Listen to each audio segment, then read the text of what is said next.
Tandirei, a kāinga ko tō ngolo nuku heni.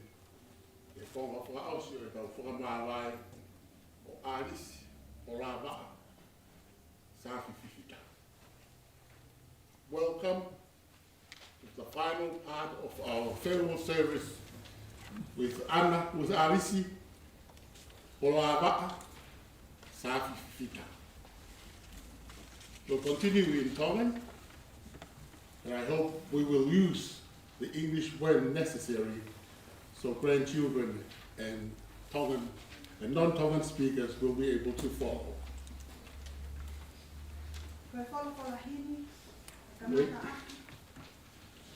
O follow for my age go see so, while we go to the mo oi. Oia tui pi ki tai ke te au jano ko petia ka te le mo ui pe. E ronga aia mo ui mo tui pi ki tai ke te au e kai au pito te ne mate o tai ngata.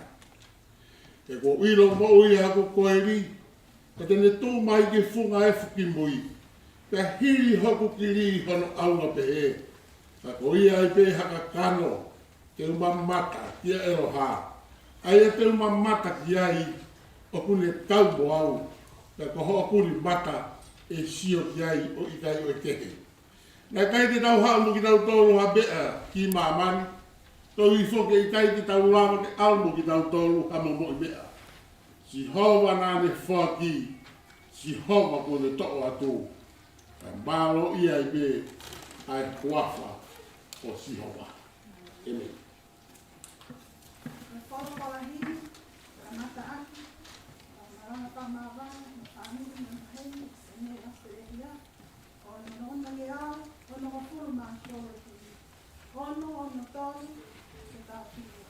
Tama e ngaro a whenai, aho me tō a wha, ai me mua i matani, waka me ika i kawai, kana whakana alani, mokiri atu ki mua, e ka tau na katari, te nawa usi whanua. Sila ki vai, te a uri na holo, e tō mai a ni kakao. Amen.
wa usa.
He ia kuna ke na mau whanong ki ai.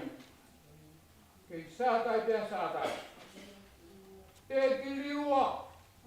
Ka neongo ai more mai whaingata oi mo ui he nofo i he apiko mamani. Ka putua meri e ho mauroto. Koe mau ilo, koe mau whakapaui o kuke a whio ki ho mauroto rotonga. Ko kaunanga ai. Kone mawahe mea teki mautoro. Ka kei maoni oni, te āwhanga tuku, te whai te riha. Te whaka atu i ho o wha. Ka pua kina, sio kaunanga e o tua. Pua ke ui ki ho maloloanga. Ko hai e tāla. Ko hai e ta whawhepaki. Wao niu, a sātai, o i kai ke niu i hatai. Ka pua kina. Ai whanau, ka mai whamini. Ho whai wheka ue, o omi ke whawhawhanga, ai a whiona, i sio mau ngahi, paingata ia. Rea kune hao mai tala ai manu, hao mai tala ai whiawhia, ke whakakoro aki, a singa whamini. Ko hanu mori ko mau kafo. E ko hai e tai kafo. Ko reo ko ia, e amo mei ko angaru, ka ko hai toi whiawhi ai. Ofa manatu, i he ofa, ko whakakoro e a whiona. Ko e mauro te o tua, whamone more, ka wheitau raro ai o whana. Nō whamai o te whakakoroa, si e mau moui. Ka wha roto i he mawai. E nā ke omi ki mau toru, ko hokoroa. Nā ke tuku ki mau toru, o hoko, ko huse whaniti ko uaipi, ko whanau ka mai whawhiri. Ka he aho o e wete, he ko mamani eri. Ka e he mamani o kuaniu, aho mau eike o wha, o ne pure maani oni. Taki ai whanonga, paisa mau tāpu aki, o mau whamanu ia, ka tuku o kaunanga, ke toka, i he monua i tāwiti. Ke whakakoro aki, ai kresi, tae auha, ai apion. Tāpu kina ahara mai whanau. Ia, kai ka lau ke mau lau whalau te lau. Ka mau mo moi atu, ai mau whakawhetai. Mo moi atu sio mau mamahi. Mo moi atu, ai mau tōnau nau, ke whakawhengai ki o apion. Ei ki whakakato alotu. Ke Sisu Christ ko alo, ka kua mau whamo ui. Amen.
Same o glama tautoni e konga peni.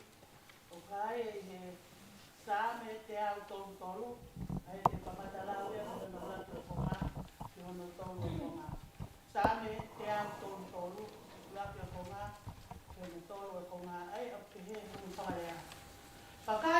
kai lelei, pe hano i kai sai, ke no noko hakainga o whakataha hoki. O ko hane koe lolo lelei na e ringi ki he ulu, na hifo ki he kawae, ki he kawa o he elo nei, na hifo ki he kola o kono koku. Hane koe hahau o hea mone. Na hifo ki he ngahi mo unga o saione, ke koe potuia na e tūtu uni e siowa, ono taku e kina, koe mo hui ta e ngana. No ngā tai a tāme ako e o te whai tapu i nā e te kola.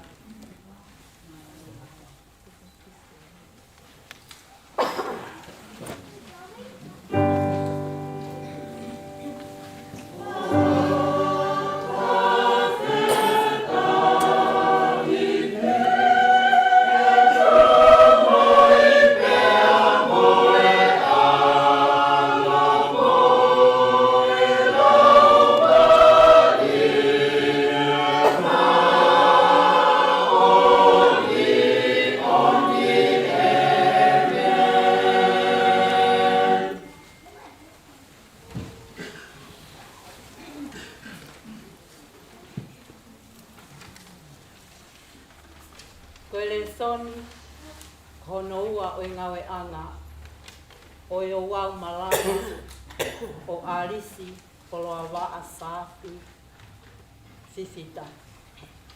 Ai au kuto o ia, pa mehe fuakawa fo ou, ko speri ko ia na e tohi e sione, wango fulu o e wahe, wango fulu mahiwa o e vesi, ki hono tolu ngō fulu mātaha. Sione, wahe ua noa, aia te ukamatalaua me hono hongo fulu mahiwa, ki ene osi. Aia upehe hono whakarea. Pea ie ene e fiafi e aho ko ia, ai uluaki aho o i wike. Pea kua tā puni e ngahi matapā, o e whare na e nofo ai e kawako, ko e nau mana wahe ki haa siu. Na e hau a sisu, o tuu i ho nau loto ngā, o ne wholofola ki a teki nau tolu. Si oto o whātu. Pea ie ene lea pehe, na ne whakaari ari ka teki nau tolu ho nongo nima, mo hono waka. Pena e fia ai kawako, i e nau mamata ki he eiki. Pea ne toe wholofola ai kia teki nau tolu, si oto o whātu. Hange, ne se kau mai au e he tamai, pe he o kou tuku atu ki mou tolu e au. Pa i he ene lea pe he, na ne ho kia teki nau tolu, o ne wholofola. Mou mau lau maari e mā onia. Ka pau te mou whakamore, ai hia ai ni ihi, ko whakamore. Ka pau te mou tuku, ai hia aha ni ihi, ko tuku pe. Ka koto masi, ko toko taha e kau hongo fulu maua, aia o kui ko titi masi. Nai kai tene nofo mo ki nau tolu, i e hau a sisu.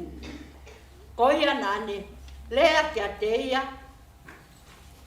e kau ako ni ihi o pehe. Ko mau mamata ki he eiki. Kaka pehe e ia kia te nau tolu. Ka i kai te usio, ki hono ongo ni mā ki he mata wha o. O velo hoku tuhuni ki he mata wha o. Mo velo hoku ni mā, ki hono waka, e i kai au pito, te tui. Te hiri ai aho e walu, na toi nofo i loto whare e ne kaua ko, pia ne pehe ka tek nau tolu. A tō masi. Ha upe a sisu, ko tā puni e ngahi matapā, o ne tuu ki o nau loto ngā o ne pehe. Si oto o whātu. Pena ane toki pehe ki a tō masi. Ai mai ho tuhuna o wakai ho kuongo ni mani. Te ai mai ho ni mana o velo ki hoku waka wakani. Pe aua te ke hoko koe tae tui. Ka koe tui. Tāria Tomasi ane pehe ki ai. Ko hoku eiki pe. Mo hoku o tua. Te whanawhana ki ai a sisu o pehe. Ko ke tui koea. Ko ke tui koa koe ui ko ke mamata ki a te au. Manoi a ka koki nau tolu. Ne i kai mamata ka nau tui pe. Pana e lai whoki ma ngahi ngau e mana ne whai. Ne whea e sisu i e au o i kawa ko. Aia ko i kai tohi i he tohi. Ka ko tohi eni. Ko ui ke mau tui ko sisu ko misa iaia. Ko alo oi otua. Pa yo mau tui te mo mau mo ui. I hono huafa. Amen.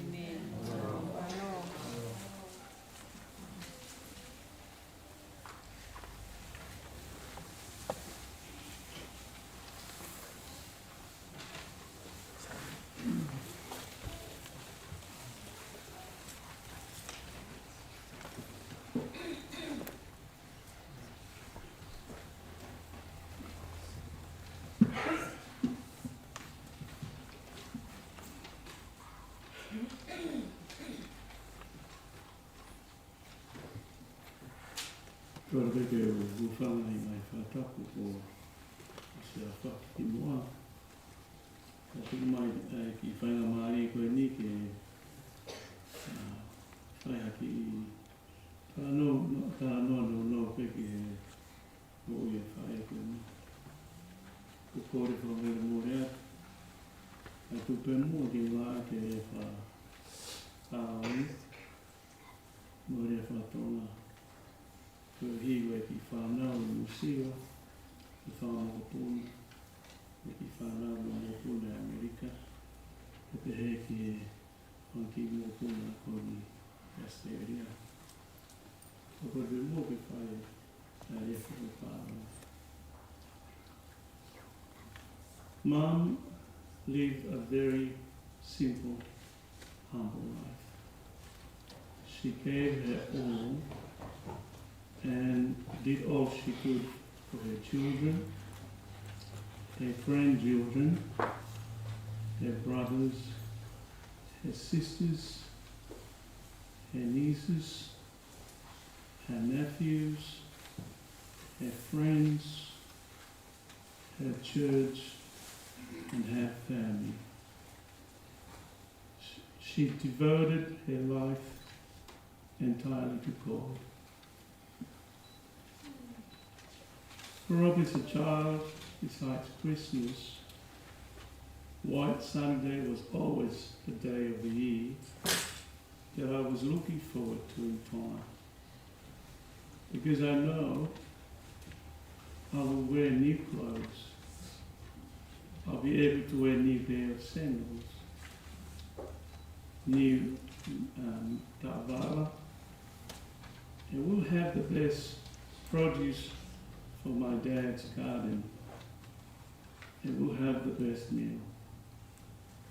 Mum would spend hours and hours and days sewing the girls' dresses and us boys' shirts, to bend and knitting our tavala, clean the house and preparing all the meal for White Sunday. She would make sure that we know by heart our Bible verses, hymns, and lessons. She sat with us, made us repeat it so many times until we all get it. So White Sunday was always a day filled with happiness, laughter, and joy. So thanks to Mum.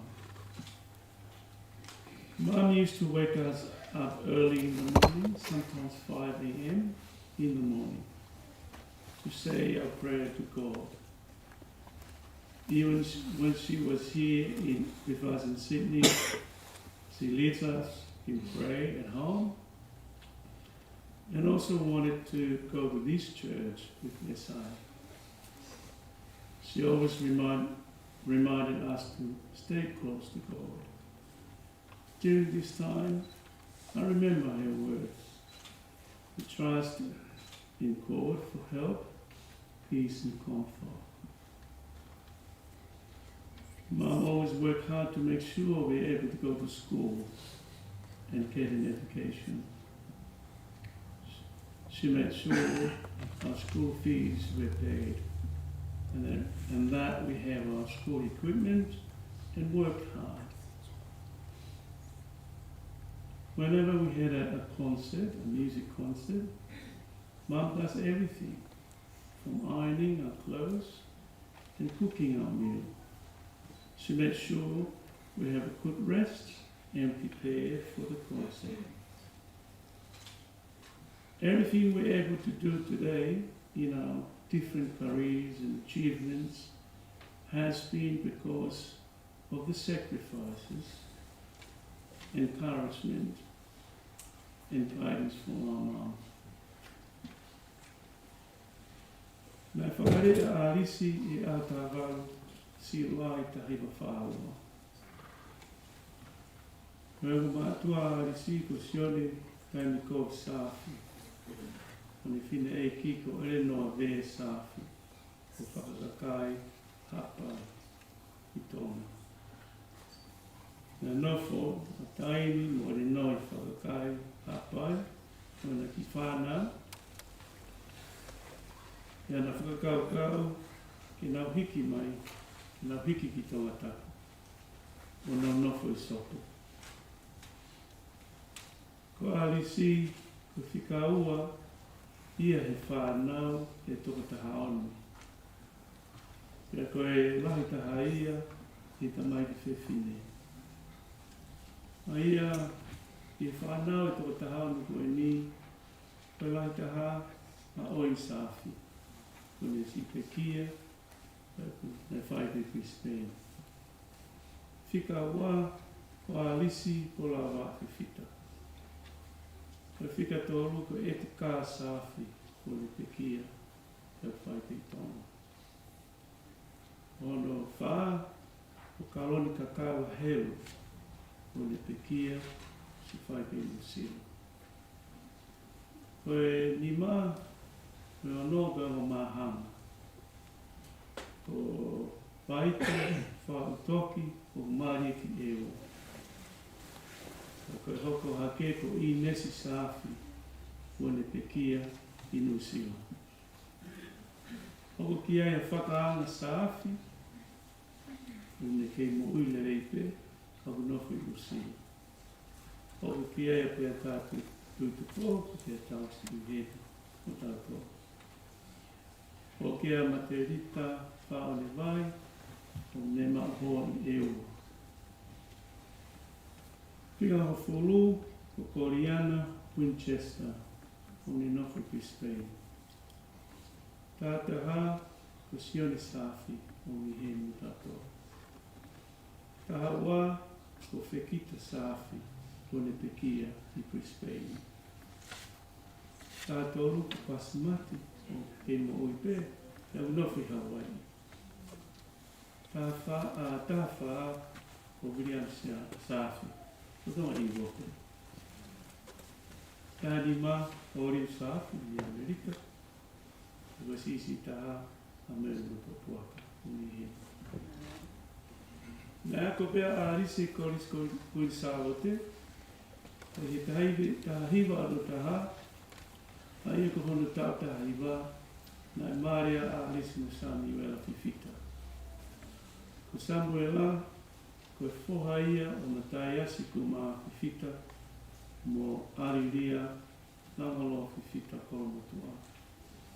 Ko Samuela, ko whika lima ia he whānau, he toko taha whā. A ma tai asi ko mā Fifita, mo Ariria, langalo Fifita. O mea te tōla ki whāmiri. Koe whānau a Arisi no Samuela, ko mautore, a mautoha o whuru. Koe lai te hāpe, ko isi kēri o whakifita, si mālolo ki Hawaii. Wai pene ki whānau. Oko hake ai, ko iki nesi lise, fifita, o Witonga. Pika tolu, ko sio saia fifita, na kusia ki ia e oini mo tivse. Ko oini ka tunga ane ia o Alice. Therefore, sio saia, o whai whikau i Perth. Na hoka wai au, o kipi, tika ni mā, ko Leslie Mau. Na te pusa ki pe mo Leslie e oini mo tivse. Tau na nofo i New Zealand. Hoke haki ai, ko ana kepa o tai. Pika fitu, ko Nauleo Ross. Ko Māori, ka winoko pe New Zealand. Tika walu, ko Minoa Fifita. Ko Minoa, na kusea ki ia e Minoa Fifita. Whakainga o piki ai. Ko Minoa wahi, ko tō ies o Samuel. Ko whai whikau, e ngā o te he koris ko tupau. Pika hiwa, ko Alice Fifita.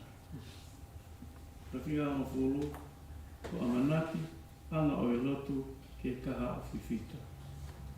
Ko e whaingo e sione kawa. Ko e whikau o sione kawa. Kau ki i tōna, isa tōtai. Ko e whakamapuna uroaka o Alice, ko tahavo, tahavalu, tātaki, ko tahavalu. Ako e whanga mokopuna hono wā o toho o fūru. I aha walo e perei tahewa walo hiwa, nai tāre Samuel a wima ona eki. Ene mo ui, one si mālo o loi musio. Nai te kia pia Samuela o whai ri musio. I taim goni na ta whawhiko a Arisi. Nai hoko e pia Arisi ko ha tamai mo whae e te mātou. O a wai te ki e hawa hiwa maasi o e wanoa o taha. Nai tāre Arisi a wima ona eiki. Ko repete whanono pe. Koe ki mo uia Arisi, ki whewhine, nai whakaaki aki moi. Koe ki whewhine, nai anga whakatō ki la. Kone mo ui, nai whakasisipe. Ene mo ui. Nai whai te hono lo leikaha, ke ki mātou whānau, whāmoku nā, whangatonga ana, whangatoko ua, whangamhekitanga, me whangatamai. Te he ki hono ngai kaunga mea, siasi me whamiri hono kotoa. Ako maunga taha i he ene mo ui, ko ene tui, mo e whalawa katato ki o toa. Oku mawhiwhia loto pe, mo e mau whamaro ia, e ngahi tā kuaku tua pe, ku mau inasi. I ngau tō nunga a whae koi. Ko ia ku te tewa Arisi ki wholao ki na whiloa ki Samuel e Musio. Ko te he mau ki whiloa. Mālo, ko ofala he te kuna koi kātou.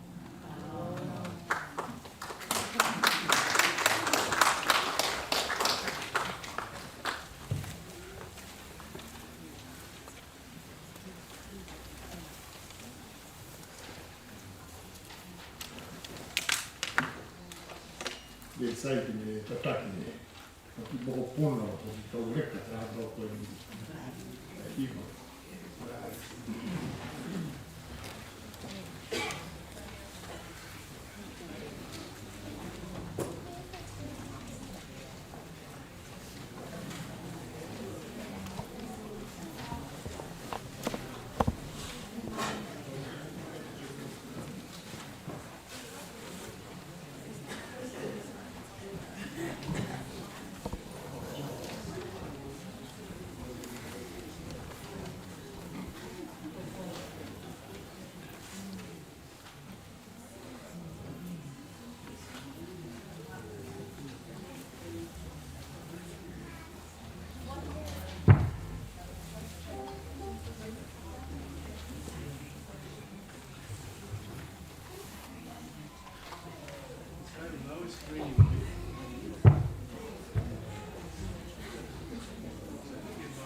Tēnā tā mō fua whoku nā ua ea, nā tutu nā tō tā mō fua te nā whae, ko mā tō kia mai te riha te rea. Me keke ose a kau isa kai ose a ko ia ana pia. Nā ko kua te o pito i kua loa mau kai kai hiwa whakataha. Ka kai hiwa pente mau ki pangu me lawa ko ki sepe na ki la ia ho. Ka tā mai lewa e leisi nia ngā me te whine e ki a kua mau tō. Kai ki tā whetō mō ki mai ka mō mato, ki mai te hiwa tatao e ko tālante ki se aha tai ki a mau tō tisi. Pea ko ārisi pe prau te au ki te kai mau pahiwa rau tō mau i o rāua. Kau mau ofa ārisi.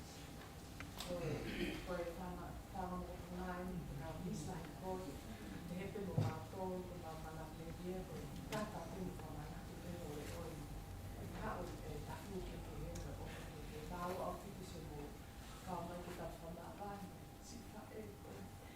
Amana ki te au ki te sio. Koe ni hoka ampe e ko whana, ki au ki e ka sana wera. Koe ni he o ki te kere, ki au ki ai mo kaloni ai, o ki ai no. Wow.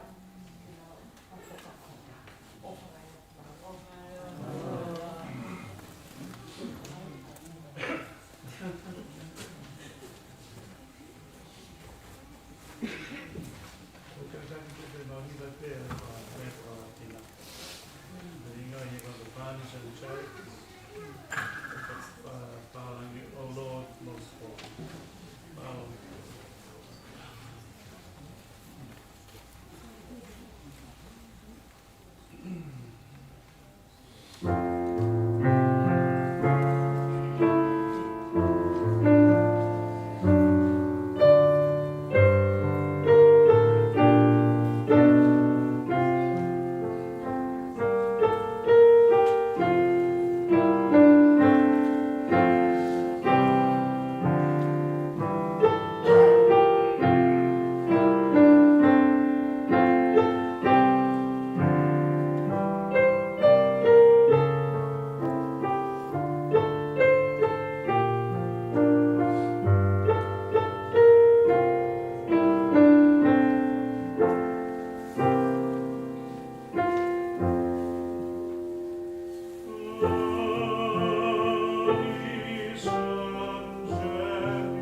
e ka lotu.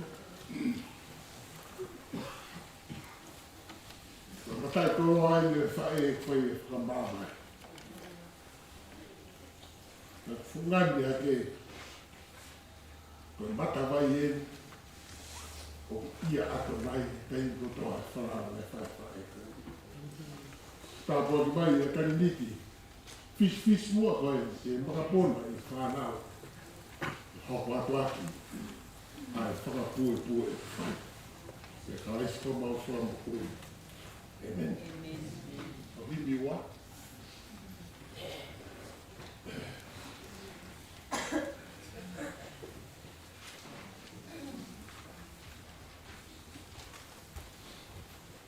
Wholofola himi te tautai himai, ni mangeau whango pū o hili, ni mawhanoa katakia o ka himai.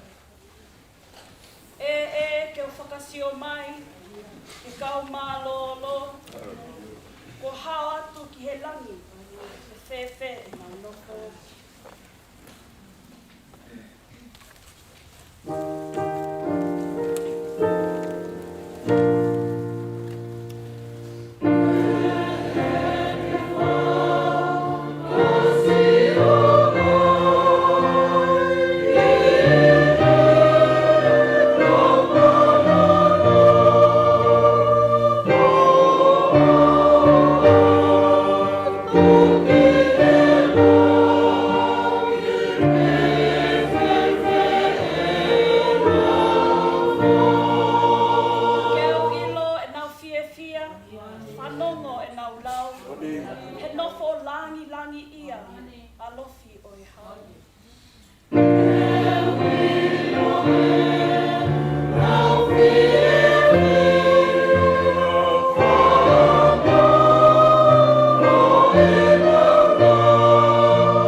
hano I kai sai, ke no nofu haka I ngā whakatako.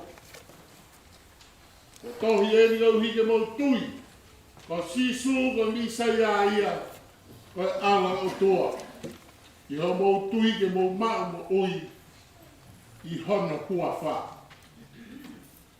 How good and pleasant it is when God's people live together in unity.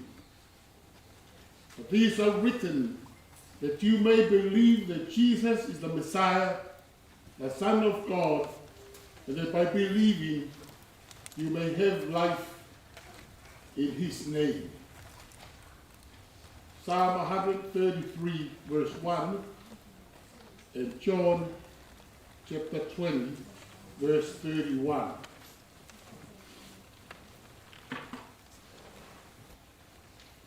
But Lord Aris, Olawa Asafi Fita. Tapi a fio ai o toa ai ha mai. A fio da lo. Tapo ho eiki. Tapi ha tau I whanua. Tapi e whai whakau mā roga mā haka loto. Tapi e se tuata. Kai o mai se si. Ko lono ku heni. I ka wala I whakamā mai ma misi ari si. Rapi whahu. Ulmotu a, kai o mai whamiri hono kotoa. Whanau weni kai o mai makapona. Ko tau kau whakataha ke tani. Ai tā kuat whakapuri ko tuku heo tua I tau lotu whare. Whakatua he pau pehe, ka upa ake u tau maranga. Ko whai he whānau, mo makapuna, ai kau maranga he whahi.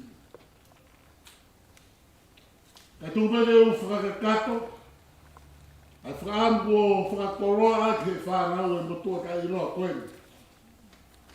E kau whakataha ai arisi, e whakaheke heka, o e wholau mo ke whiri a te roa, ta te kei whakakoroa, ai ngahi aho fungan o whai ea nofo ka mo e whamiri ia kipi, ka o maa Luisa, ka mo e whamiri na tātā naki ki ai, he mui whanua marupra.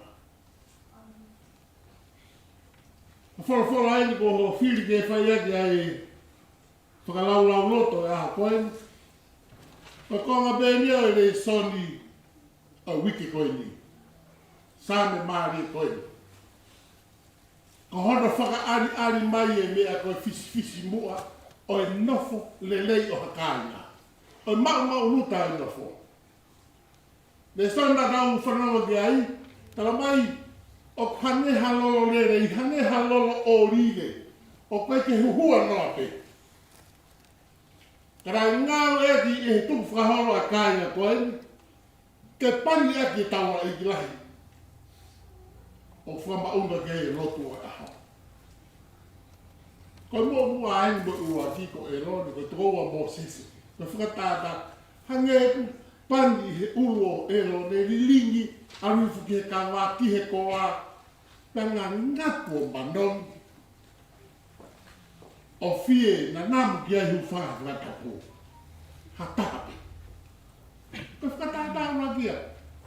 O pehe toku e nofo lelei o hakaina. Te koe hahau o he moni. O he moni koe maunga ia, koe maunga tapo. Nā nau whiri koe maunga ia. Wa uia I sihowa kāinga koe mhono ka kai whiri.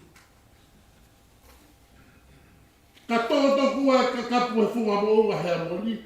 Pea whai ko aho o hune tawhi o whakamā ui e whunga whanua. Ta taupe mo I hā. Halo tari whia e ka kai nofo vidu ko ia. Ka whakatau ki he ko kāne inga. Hau ke kosperita la mai e sione. Lahi umea ke hena whai I sisu. Lahi mo ngahi ngawe mana, ngahi malana, ngahi whaiak, Ko i be ko lava hawa te ngā pēs ko i ni. Ka ko taha mate mate ni e uhi ngā. Ko uhi pe ke mō tui. Ko sisu ko mi sai e na ka awha mai. Tui e ko hoko mai. Tui i ai. Ka te mō mo ui i hono huawha. Kāna ka kame inga whaame whuatu atu. Te whai ake whakamāwai mo ārisi. Tau toki hiwai hi whakaosi. Oku ia ato nai hoku ngahi matawai. My springs are in Adonai. Aua wha maasi. O ta uripe. Toke lauha hake. O wawaurahi. Wai whai makoko ai i loa. Ko vai utu kakao pei. Ko i loa ko he pofui ke whakabui mui ta haia tohe Pasifiki. Nai lulu iai he aho ua wha. Tau ki whakaloa te tala noa koe. Ko vai utu kakao ke i loa ma whakamoni he kauku whakaona pōni a whani. Ko tau hingo ato kua. Ko e mata vai eni he fuloto o semikona. Ki rau tau vai te fisi. Tu anuku. O nau maheni nau tau me moi ko katahu e. Ka puna waka puna ko liriri kepe. Na kona tala noa ko hungai ui ko vai utu kakao. Na e pau ke kakao taha o utu uku ki lao. O toki utu, ka toki kakao whakiki uta. Nora haka kai me nau tui ki ai. Na kona tala noa e kau sainisi. Ko spring o hange hatana ki anga vai. Ihe mo unga ia. Ka ihe lalo kere kere. Ko ni alugo whonu mahua hua mai. Pa hake rewa. O lahi hono ngahi manga i vai. Ko whakakau kau e punake koene wa ana. Ko hatu whawhia e hoa koene. Ko e mo uie ne kaunanga koene. Ta i loa. Te whine whakaloko longo. Ka rai kai mora hoi miniti. E ne ilo koko ngahi bata mai. Oku ia ato nai. Koko ngahi bata mai oku ia ato nai. Whakasino. Te rea la whai pe papa i wara ke whalala. O kou whalala ane ki he paanga. Ki he koloa. Ki he materio e nofo koe ni. Ka lele ia to kua lele ia matawai i kai. Aho koe ni to whakakoloa e aho koe ni i he mata o mate. Ka mai he whanau ai mea dai tōka ki. Ko tōna no e hei masiwa whanau. Ka ko ino pau e whakapuripuri koe. Oku ia ato ngai hoku ngahi matai. E ko e kutawa e ia kowi pere. Lelei te kowi. He kai tene liu e. Ko lelei e koe kowi e koe mea ke hike. Kau mūsia i loto i kai. He kai toi liu e ke takina ki he lelei pe koe kowi. Ko hoku ngahi matawai. Oku whakamau ia. Ia ato nai, ko hoku mo ui angai. Koe matawai, koe mau angai iwi. Koe matawai, koe mau angai ia. Te tuku angai ia, oi mo ui. Aho koe ni, whakahino hino ki tau tōru hana whakaofa ofa. Ai ilo i kita. Ke ilo hoku ngahi matawai. Koe uloi, lahiage mea ngawe le leio e aho, na lahiage e tau ilo ilo, na tau whakatumu tumu ai, he whanua ko tonga, na taku ko hoku ngahi matawai oku ia ato nai. Tau lau whakatondonu, whakawhetiki, he mala e ke heke. Whahawa aisi, o mou mea, ai mea rai nofo takai ai a arisi. Nofo takai ai tō whakahelu. Kai ha se desi a futa, mahike temo, tō ngā. O hono ka inga at least po hiwa, Apa ki ngā whāmiri. Ko hawa aris ka te piatu. Whē rau whanua maka mai re. E mā arisia. Okay, sai te kalafi mo ki kalama e whāmiri. Okay, tari maha te hui e tāte ka ado mea ko te kiga te nak whanongo haki whakatonu whakatonu aka. Pau mā whana, e rā monu ia maanga e taha kau whiwhile pe heni. Pau mora kau whiwhita. Pau mātanga o wakena maanga ia ke whiwhile kwenye. Ka ai hataha umari ke whamiri whiwhita e koronu. Ko he roia.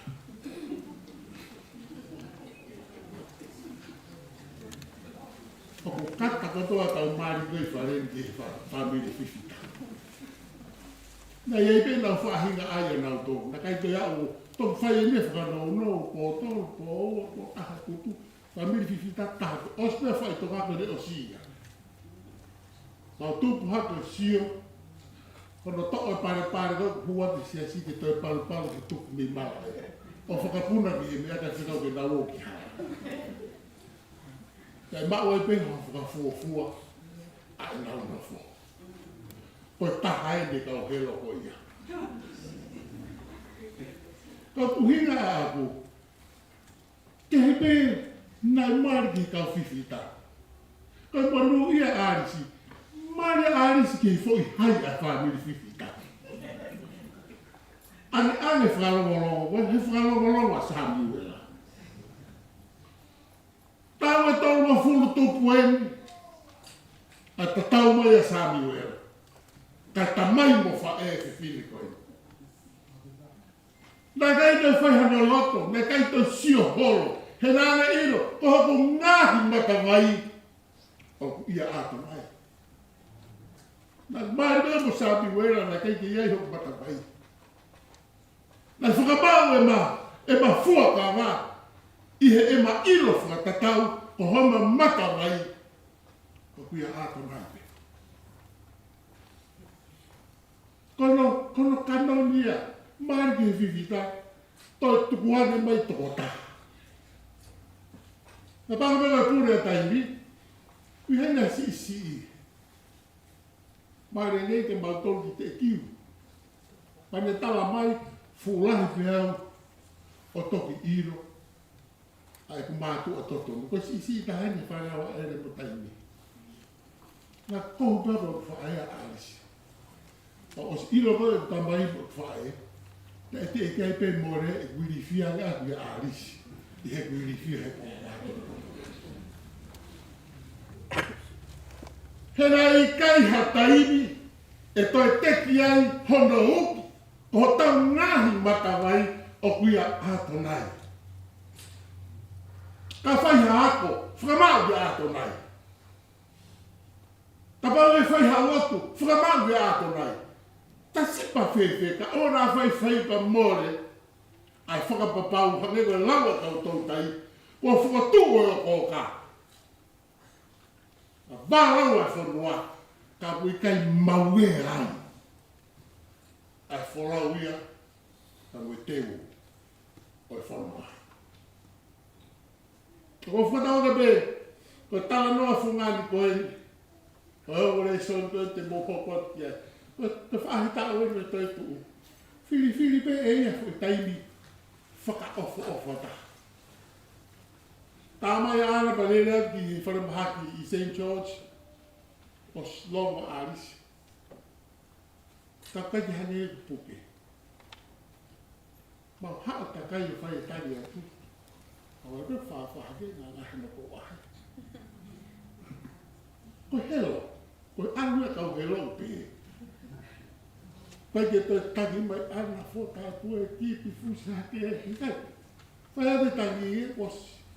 Ihe wike o tapu, e whanua koe wike tapu. E whai ai a teo e tomu e tui e karistiane. Koe uhi ke mau tui. Ahoi ta mai anis o te mau tui mai ka au. Tui ki he mea ko tui au ki ai. Kip, ana. Anis lek. E nai si lahi, ke ia ha arisi se ne e ha o whitongi ia. Na lo tonga dwe mau fia e ko ne tala mai, ke whokpeu ki nuk sira. Ake sira mau amana ki ka mau pe, sa te tau ira. Ke kai hana arisi atu ke whainga maari e. He nā ne teu e arisi, ke rofu. O whaka ari, a hano ngāhi mbata wai, o whakamau ki a ārai. O whanau ki tala nā. Tala mai, o si hoa peho ki tauki. He kai hama si vai e whai, o ku ia ato nai o ngāhi mbata wai. Malo e ako, malo ngau e whanau, family, malo ofa. Ko aha koe ni, ko aha o tau vai o tau whata. Si whaifkau māngoro, ka koe ulu ia, ai puha atoko lahi tahi ni sau e re, ka tau sāwhi. Ko nau tau ni whakapapau whakataha vai.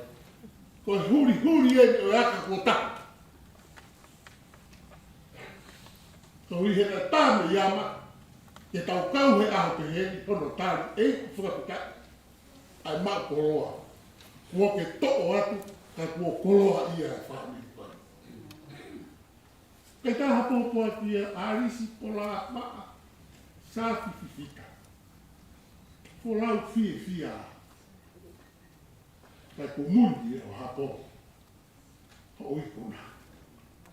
Nā mo whai toka wai teni kau. E whatakau e matawa. A ka kawa. O matawai o tasi me mi iai. Ai mo ui ko ke tuku. Ke mau inasia. Whanau ke lau maari o tua mafi. Hifo toka. Whakatato mua si e tau whaka amu. O whakasiletu. Whalongolongo pe. Kui whalongolongo pe mua. Ko ne hake a kua ke ne whakatato. Ai whalau koe, whalau atu he pure lulu. Whalau kau, tari maa diurau, tari maa e whanau, makapuna. I Aotearoa. Nā whakatato ai so ta whatongia. O tau kamata. I whafongo. Ke tau atu.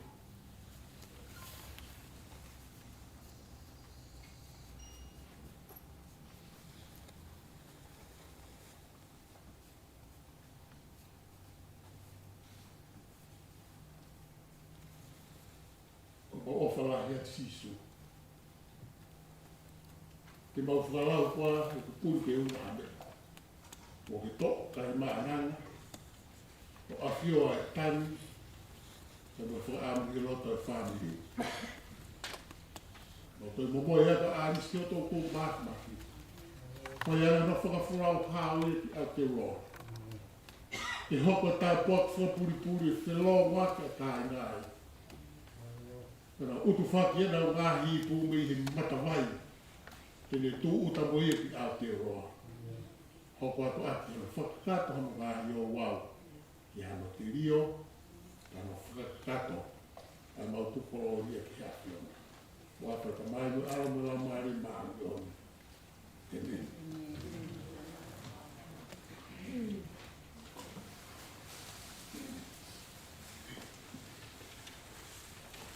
Rimpas te tau iwa ke whiawhini, rimpa whitwhit, ke mo mea ki tau iwa. E koe tala e, te a koe pelelei, o tia ato kai, o ngai matawai.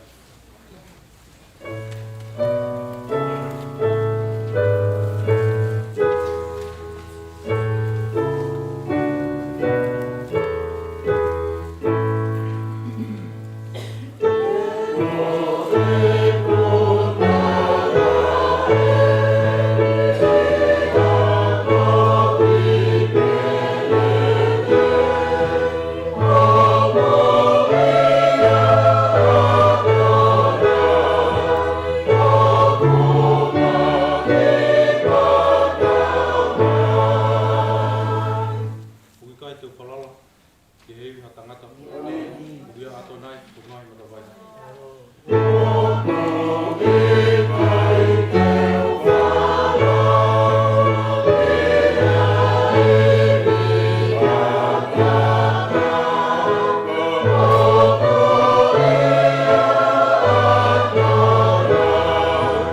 Teresa mau e ko sisu Christ. Whakahia toa mo whio he lau maare maa me li. Ia ki mau tolu ko tau pe ia o kai ngata. Amen. Oh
Ka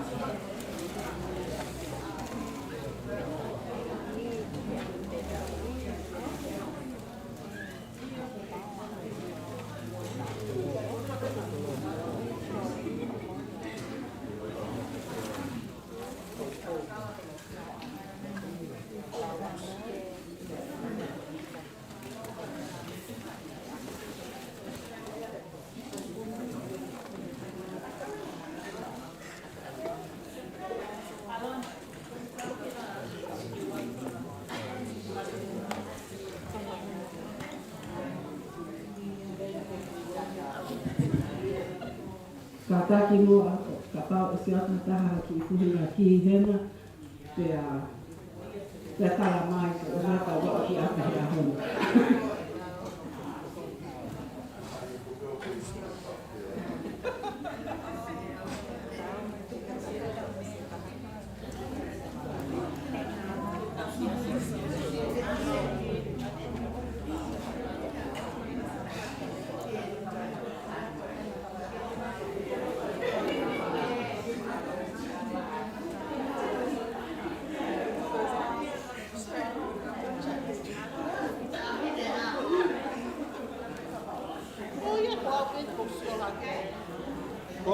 Malo, malo vai tá mal.